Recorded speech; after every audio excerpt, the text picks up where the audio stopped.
everyone, I'm Joanna, and we're gonna talk about some sexy and very weird words today.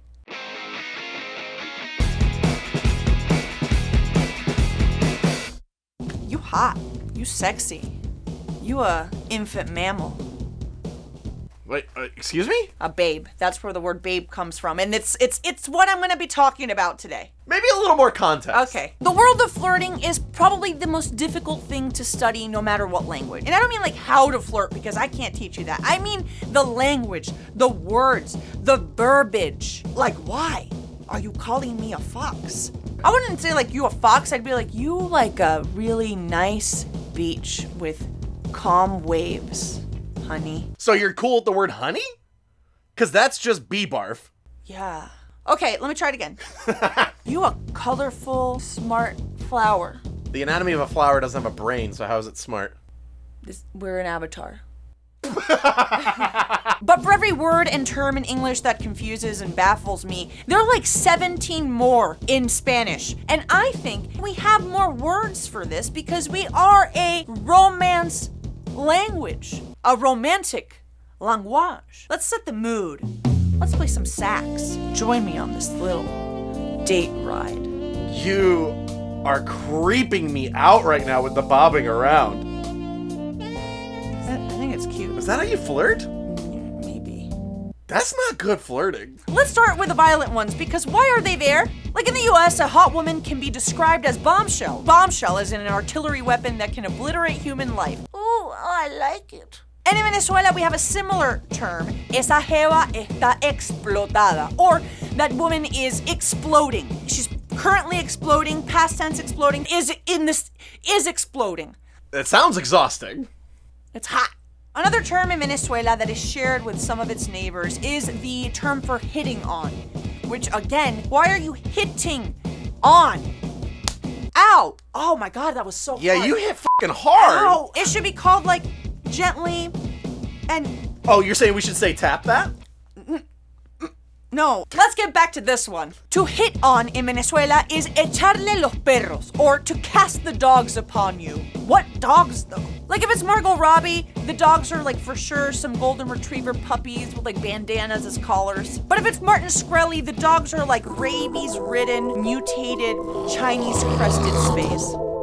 Just don't get out of here. In English, you can call an attractive person a hot snack, but what hot snack are we talking about, Karen? Wasabi peas, clam chowder? Be more specific. In Latin America, if we are gonna call you a food, we got a full menu. Welcome to La Flirt. We have some delicious specials for you this evening. Mexico's Bom Bom, someone so sweet they are a candy wrapped in chocolate. We got Panama's pie. It's just pie. We got Colombia's bizcocho, sexy biscuits. And of course, everybody loves bollo, which is just a bun made out of potato or maize. Ooh, bollo. Yummy. I do not like this character. Too bad. Ooh. Ugh. I'll bring over some waters for you. Here's some bread and butter. Why does she walk backwards? Leave 18% tip. Some people in the US refer to an attractive person as a tall glass of water. Sounds like a term used by a mom to convince her preteen daughter to date the nice boy. Eugene is a tall glass of water, sweetie. That Brad, that's a shot of tequila. You'll regret that tomorrow. And it's not spring break. But Central America uses like a sexy water term in a far more clinical way with está potable. That person is potable. Potable. Potable. It's potable. This is not turn the candle off. You don't win this one. Potable. Like that person is safe enough to drink. But honestly, if anyone's gonna like refer to me as like some type of water, like let me be like a wild creek. You know what I mean? I don't want to be the type of person you put into your Nalgene bottle and like sip on all day. Call me a hot spring. You know what I mean? I am a geyser. That's a little too sexy. What's sexy about a geyser? Oh, that is pretty sexy. A little bit too sexy. I'm going to Yellowstone. Buena or buenote are universal and logical terms for a sexy person. But leave it to Argentina and the Canada of Argentina to bring in some weird vehicles into the equation. Putting aside we're describing human beings as objects, if you were to ask me, hey, Joanna, what's a sexy car? I'd say Lamborghini, Ferrari, Volkswagen Beetle. You think a beetle is sexy? Tantas curvas y yo sin freno. But our friends in the southern hemisphere could say, esa mina es un camión acoplado, which translates to that chick is a truck with an attachment in the back for added cargo. Ooh, sexy truck. I mean, to be honest, I don't really know a lot about truck parts. I'm sure there's one word for what that was, but I don't know it. Yes! A truck bed! Ooh, a truck bed.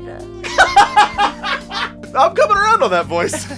While the Brits have a fit bird, which I can only imagine is like a yoked pigeon who hits the gym, Latin America is way more creative and diverse with their animal choices because obviously. We got pavo, turkey, definitely sexy. Gallina gostosa, little delicious kitten. Potro, male horse.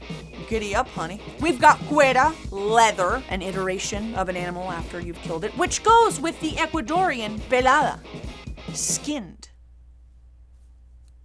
Ew. All of these descriptors, very weird, but the ones that prevail, regardless of language, are parental terms. Hot mama, daddy, mami, mamacita, papi, papacito. Ooh, mira esa mamita rica. Look at that delicious little mommy. You're not a fan of these, I take it. I just don't understand why a hot person is in your family tree. I don't want someone to throw the dogs at me by reminding me they're in my family tree. It's just far too much. All right, listen, you've proved your point. Flirting just sounds uncomfortable regardless of language. Weird. How do you flirt without sounding weird? If you want to flirt, just like say, hey, you look nice. You're not a beverage. You're not a food. I'm not going to attack you with animals. I don't know. Maybe my point of view isn't going to help your romantic life. But maybe it will. But tell me, what are some flirts that have made you cringe a little bit? Tell me in the comments below. And until next time, I'm Joanna, and I'm gonna go hang out with some doogies. With some doogies? Dogs. Doggies. Sounded like doogies. Okay.